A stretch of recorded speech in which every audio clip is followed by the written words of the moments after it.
Let's talk about something that I know is super frustrating for a lot of you. It's that feeling, right? You can perfectly understand English when you hear it, but the second you try to say something back, you just get stuck. If that sounds familiar, then you are in exactly the right place. We're going to break down why that happens and, more importantly, what you can do about it. This isn't some small thing. It can feel like this huge invisible wall. It's this silent struggle that's really isolating because you've put in all the hours, you've done the work, but there's still this gap. Let's kind of walk through what that actually feels like. So you understand it. No problem there. You're watching a movie, you're listening to music, someone's talking to you, and it all makes sense. The meeting just clicks. You can follow right along, nodding because you genuinely get what's being said. And hey, that's a huge deal. And it's not just listening, right? You can read too. Articles, books, emails, whatever. The words on the screen or on the page, they make sense. You've built up all this vocabulary, you get the grammar, your passive knowledge is solid. But then comes that moment of truth. Somebody asks you a question, or it's your turn to jump into the conversation, and all that amazing knowledge is just swirling around in your head. You know exactly what you want to say, you have the answer right there on the tip of your tongue, and you open your mouth, And you just freeze. The words get trapped somewhere between your brain and your mouth. Your mind kinda goes blank. And that silence, man, it can feel like it lasts forever. It is so frustrating.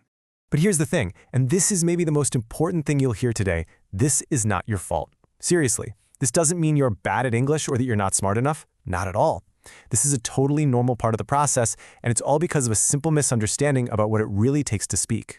See, what we're really dealing with here are two completely different skills. We tend to lump knowing a language into one big category, but that's not how it works. The issue isn't that you don't know enough, it's that there's a skills gap.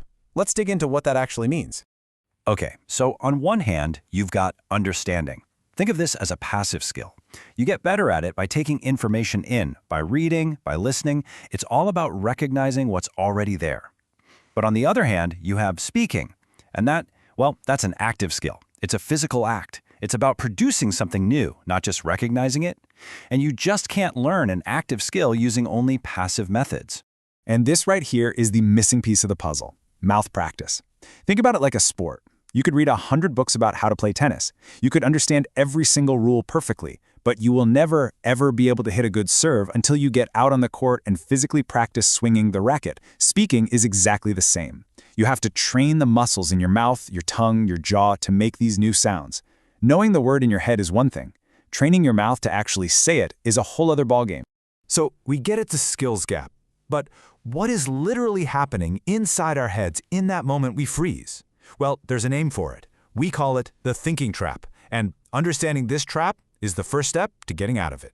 I mean, let's get really specific. What's that little voice in your head saying? What are the mental steps that take you from, "Oh, I understand that question," to, "Oh no, I can't talk"? It all happens in a split second, but it's a very clear step-by-step process. Let's walk through it. First, you hear something like, "Can you send the report?" Step 1, no problem. You understand it instantly. Step 2, you know the answer. The idea is crystal clear in your mind. Step 3, you start trying to translate that perfect idea into English words inside your head. Step 4, and here's the trap. You start analyzing. You start judging yourself. Wait, is that the best word? Is my grammar perfect? What will I sound like? And boom, step 5. That overthinking, that need to be perfect, it completely blocks your speech. Your brain just gets overloaded trying to correct itself and nothing comes out. Okay, so how do we get out of that trap?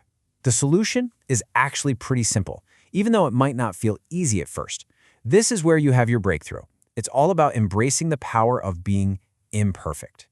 This right here is the single biggest mindset shift you have to make.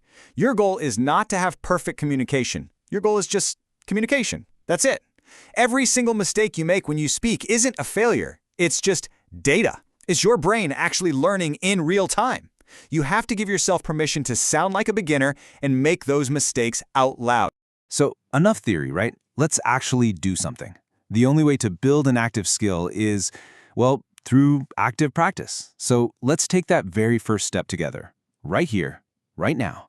This is how we start closing that gap between understanding and speaking.